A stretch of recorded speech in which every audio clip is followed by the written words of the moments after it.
Kangen sama ibu ya? Halo Ibu Zainab. Halo Ibu Zainab. Sekarang pindah ke Lampung? Memang tinggal di Lampung. Memang tinggal di Lampung. Iya. Sama suami baru di Lampung. Iya. Zainab berarti di Tangerang sama siapa? Sama kakak tiri. Sama kakak tiri. Berarti anak dari suami yang Iya, baru ya? baru. Baik ke kakak tirinya? Iya gitu Kak. Sekolah kerja di Jakarta berarti Tangerang? Kerja. Kerja. Oke. Kalau boleh tahu, betul April kemarin baru menikah lagi. Iya. Kenal sudah lama dengan laki-laki ini, suami yang baru? Ya, memang itu dari paman dari suami, mantan suami. Oh, paman dari suami yang dulu. Iya, tapi bedanya itu paman ipar lah, Paman ipar, ya. Nggak sedarah tapi. ya, enggak berarti. sedarah. Berarti Robi saya boleh pertebal lagi ya. Ya. Apa yang dikatakan dengan, apa yang saya lihat dan dikatakan dan dicocokkan dengan Dia ya. Itu sudah benar ya, Bu Zainab. Iya. Nah, Bu Zainab, saya minta tolong ya, kalau ada kiriman makanan udah nggak usah diterima lagi ya. Mau dari siapapun kecuali orang dekat ya. Ya, Ibu Zainab, nanti bantuin dia walaupun terpisah atau apa, kalau lagi ngumpul dan segala macam tolong dijaga, dipesan-pesankan. Karena aku takut banget Ibu Zainab juga menjadi korban peristiwa perencanaan pembunuhan. Nah, Maaf Ibu Zainab, tadi itu Roy sempat melihat ada mengarah ke kesehatan tubuh Ibu. Nanti tolong dicek ke dokter ya. Insya Allah ya, semuanya berhubungan dengan reproduksi khususnya. Dan bagian dalam tubuh organ ya. Dan Ibu juga bisa mendengarkan apa keluhan anak, begitu juga sebaliknya. Ia juga harus bisa mendengar penjelasan dari Ibu atau Mama. Mama. Manggilnya Mama. Dan ia juga harus mendengar penjelasan dari Mama kenapa Mama harus menikah. Ya. Nah intinya di sini betul Ibu Zainab menikah lagi karena merasa kesepian. Ya, satu kesepian karena ya bukan itu aja. Kalau kita sakit kan anak kita yang dua laki-laki masih kecil-kecil ya. Yang satu masuk SMA tahun ini, yang nomor 3-nya naik kelas 3 SMP. Ya kalau laki-laki ya namanya tahu sendiri, kalau waktunya bermain. Nah, satu tolong Bang beliin obat. Nah, satu yang kecil tolong terikin emak. Barang kata adanya, Abang Sima katanya kan. Udah kata abangnya, kakak sih suruh pulang. Tuh, kenapa kakak nggak pulang-pulang mak katanya. Kalau nggak kerja, kenapa nggak disuruh pulang? Ya kita bukan memberi kebebasan ke anak. Baik. Begitu kan? Iya betul. Hanya untuk cari pengalaman selain itu juga. Oke, baik. Aku mau kasih satu tantangan lagi, boleh nggak? Tantangan terbesar. Kamu copot masker kamu dan kamu unek-unek kamu sampaikan ke ayah kandung kamu. Kameranya nanti di sebelah situ. Apakah kamu berani kah? Keluarkan sampah-sampahnya di sini. Dan saya berharap setelah kamu dari karma baik, kamu benar-benar tenang. Kondisi kejiwaan itu penting. Bisakah? Tidak bisa? Bisa. Baik. Perlu saya bantu? Kamu bilang apapun. Kalau kamu pengen minta ayah kamu supaya berubah apapun. Sampein semuanya unek-uneknya. Manggilnya papa ya? Ayah. Ayah. Saya kayak ayah, tolong berubah gitu. Ayah. Maafin aku. Bukannya aku nggak mau ketemu sama ayah. Tapi rasa bersakit hati, rasa benci ini. Aku nggak bisa maafin ayah. Aku udah bener-bener. Ayah udah tega ngelantarin aku sama adik-adik. Ayah udah ngejolimin emak juga.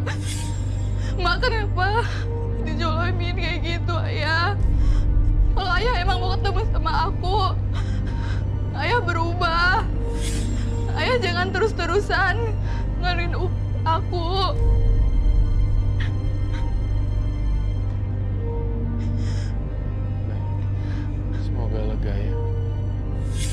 Shirley ada komentar? Aku merasa beruntung aja punya ayah yang luar biasa.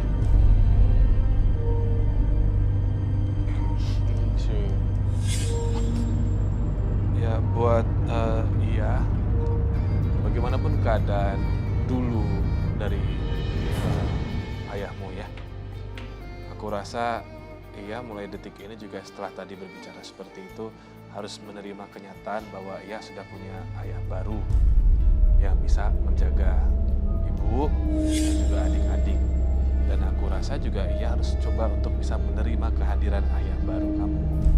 Walaupun mungkin memang berbeda rasanya pasti. Ya. Yang namanya berbakti sama orang tua itu bahkan Allah taruh di nomor 2 setelah tauhid sama Allah. Yang kedua adalah harus berbakti sama orang tua. Kalau emang iya pengen ayah baru atau mungkin juga mama ya untuk bisa terus baik, sehat, panjang umur dan dapat berkah dari Allah, ia harus menampilkan bahwa dirinya itu harus rendah-rendahnya di hadapan orang tua. Kamu tetap rendah hati, tetap berbakti sama orang tua, tetap menyayangi mereka bagaimanapun ayah kamu dulu seperti apa ke kamu. Ya.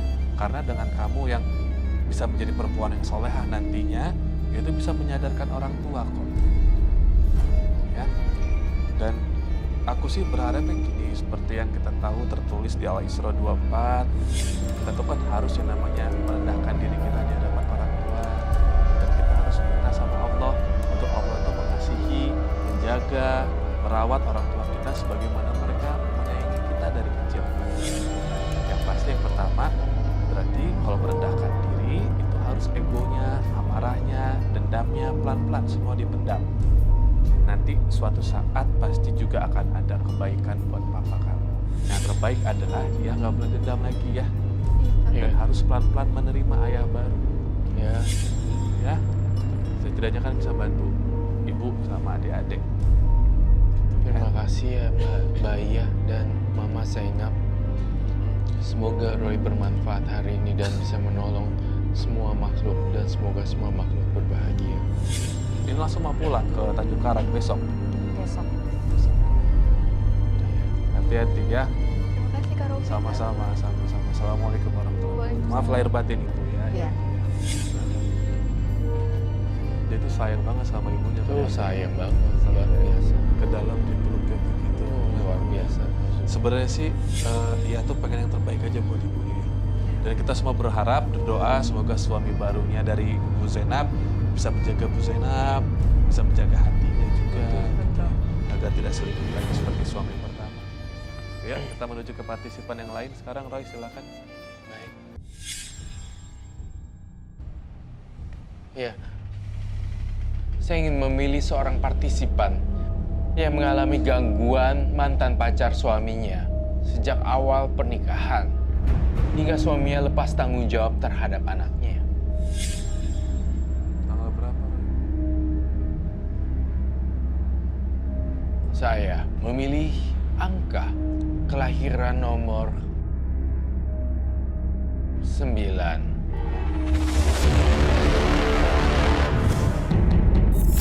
Ida, angka kelahiran tanggal 9, perselingkuhan dibalas perselingkuhan hingga berakhir perpisahan. Mantan kekasih adalah akar dari perselingkuhan yang dilakukan suami. Bahkan juga sempat dilakukan oleh Ida sendiri.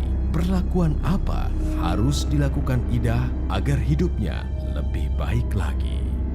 Pemirsa partisipan yang lahir tanggal 9 akan bersama Roy Kiyoshi sesaat lagi. Tetap di Karma Baik.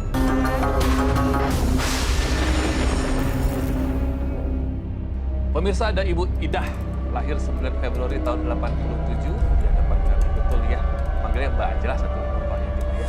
Apa kabar? Baik. Puasanya lancar nggak? Puasa. Nggak puasa? Biasa. Oh, apa? Lagi nggak puasa. Lagi nggak puasa. Lagi ada Lebaran di mana halangan. nanti? Di Bogor. Di Bogor. Sama suami? Enggak. Enggak, sudah bisa. Iya. Maaf ya. Enggak Roy? apa-apa. Baik, apakah kamu mengalami gangguan dalam hubungan percintaan ya? Iya. Betul sekali. Dan mengalami juga adanya kekerasan juga ya? Betul sekali. Betul Bang. Wow, di sini semuanya tampaknya wanita-wanita yang banyak mengalami kekerasan ya. Dan saya ngerasain di sini apa yang bisa saya bantu sekarang. Ya, aku cerita. Awalnya aku mau menikah itu ya, satu hari mau menikah, aku mimpi rumah aku tuh terbakar.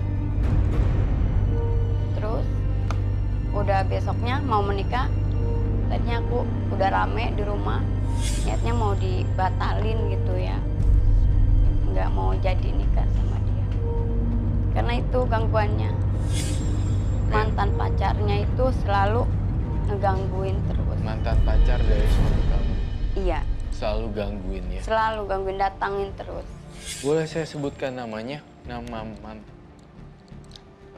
Nama ceweknya Ya, Indah Kurniati. tanggal lahirnya? Nah, kalau untuk tanggal lahir saya kurang hafal sih, soalnya dia ada 45 tahunan lah. Indah Kurniati rambutnya segini ya? Sebahu. Sebahu ya. Terus kemudian nggak lurus tapi agak melengkung ya? Iya. Oke, saya menangkap. Indah Kurniati warna rambutnya coklat ya? Kalau tahu sih soalnya dia sering pakai hijab, kadang dibuka gitu. Kadang buka, kadang hijab juga. Gitu. Baik, saya langsung masuk ke dalam akar permasalahannya di sini. Jadi intinya suaminya Mbak Ida di sini adalah intinya sebenarnya sebagai korban ya, dilakori oleh pelakor, ya kan? Kor, iya. Karena pelakor ini sebenarnya kalau saya lihat Indah Kurniati sudah bermain lebih dalam dan lebih dalam lagi. Tidak berbicara pelet tetapi juga dalam kemampuan seksualitasnya dirancang. Jadi saya merasakan adanya peristiwa yang mungkin kita harus introspeksi diri bahwa suaminya ternyata lebih tergoda dengan wanita lain. Tapi ini sebenarnya bukan salah Mbak Ida. Kalau emang lakinya udah mau ketemu yang kambing dibedakin juga dia mau gitu ya. Ini sebenarnya laki-lakinya yang bermasalah. Bukan dari guna-guna ya. Oke. Tapi Roy, maaf ya Ibu Ida ya dan juga teman-teman, ternyata ngomongin soal pelakor ya. Itu tuh tertulis loh dalam Al-Qur'an ya di At-Taghabun surat 64 ayat 14. Jadi kata Allah tuh begini Roy, buat suami-suami ini, buat hai orang yang beriman ya, sesungguhnya ada musuh di antara istri-istrimu dan juga anak-anakmu. Kata Allah, maka berhati-hatilah. Jadi udah diketahui. Udah Roy. diketahui. Emang dalam Al-Quran juga maaf ya, Iya. namanya pelakor itu udah disebut sebagai musuh, Iya. syaiton itu. Iya betul sekali. Tapi sebagai istri ya atau sebagai suami memaafkan sang musuh tersebut itu sangat dianjurkan. Karena Allah kan maha pengampun, maaf. Tapi intinya istri-istri harus berhati-hati karena musuh antara istri-istrimu dan anak-anakmu tuh nyata adanya.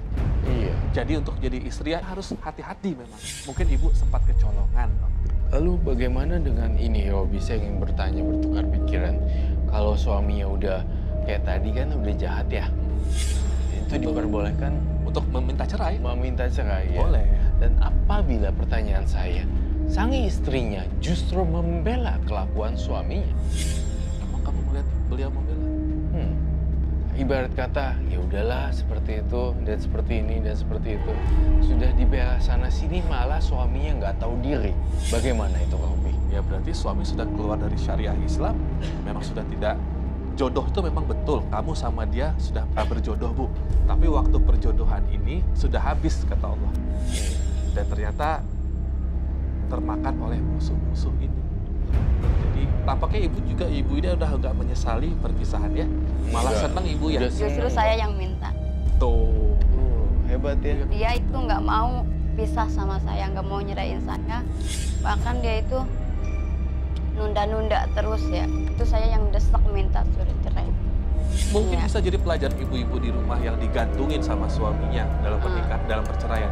Ibu melakukan langkah apa aja waktu itu? Akhirnya resmi cerai. Ya Ya awalnya sih saya juga masih, dia kelakuan udah bertahun-tahun kayak gitu, tetap saya pertahankan, ya kan. Ya suatu saat nanti suami saya bisa berubah. Oke. Kayak gimana? Betul itu pintar. Tapi saat saya kerja, ya kan, pulang pergi dari rumah nyampe Cikokol kan jauh banget, Bogor Cikokol ya. Iya. Tapi saya ngerasa tidak dihargai. Tidak dihargainya kenapa? Saya pulang tengah malam pun dia nggak mau ngikut pulang, tetap dia di rumah mamanya gitu ya. Sedangkan si perempuan itu selalu datang ke situ, ke rumah mamanya. Saya kan nggak tahan dong ngeliat suami disamperin terus sama mantan pacarnya kayak gitu. Ya kita nggak tahu ya di sana kita berbuat apa, kita mah kerja capek Iyalah. seharian kayak Betul. gitu. Di situ saya minta cerai, cuman dia nggak mau. Prosesnya gimana? Apakah ke kantor? Mungkin gini ya, Mas, setahun ini ya, baru setahun saya cerai. Jadi masih surat talak lah gitu. Oke. Itu pun dia ngasihnya lewat kantor pos. Ya ampun, gak gentle banget sih. Itu lewat kantor pos pun itu suratnya itu yang nulis bukan dia. Si tulisan ceweknya itu, karena saya tahu percis kan kalau tulisan suami ya udah tahu gitu. Oke. Itu kata-katanya pun kayak bikin surat apa itu dari tulisan si istrinya itu. Makanya saya pengen tahu itu kalau orang lain yang nulis itu sah nggak sih kayak gitu. Oh, ya seperti texting, misalkan yang texting ada selingkuhannya. Tapi kan itu sebenarnya niat dari sang suami. Walaupun mungkin dia nggak tega. Seperti surat itu juga, saya yakin juga itu keputusan dari mantan ibu ya. Jadi sah. Iya, jadi Sah, si pacarnya itu yang nulis itu. sebentar ya, aku mau nanya sama Roy. Boleh. Ini ada keterlibatan ilmu sihir nggak, Roy? Ya, Apakah ada keterikatan ilmu sihir atau tidak? Tidak sama sekali. Suaminya yang begitu. Tapi malah saya yang selalu dituduh. Saya yang guna-guna dia, melet apa segala macam. Sedangkan saya mah playing victim. nggak pernah. Namanya saya berbau-bau kayak gitu nggak pernah ya. Saya apa adanya Iyalah. gitu jadi orang. Iyalah. Tawan kan ibu nggak pakai masker sekarang. Iya. Buktikan. Lagian juga kalau maling juga kalau lagi ngaku penjara penuh ya. Iya, betul. Iya. Jadi dia mengalibikan orang lain seperti itu. Iya nggak sih? By the way, mohon maaf Ibu Ida, apakah pernikahan Ibu Ida di antara pacaran mereka waktu itu atau mereka sudah putus atau bagaimana? Sudah putus. Tapi nggak lama putusnya. Lumayan sih dia agak lama putus. Cuman kan saya kan orangnya kerja terus ya. Dia ibaratkan di kampungnya, saya mah di Jakarta kerja ya. Kayak gitu ya, nggak tahu kalau emang masih ada pertemuan apa hubungan gitu saya. Selama tuh. pernikahan, beliau menafkahi secara lahiriah dan batin.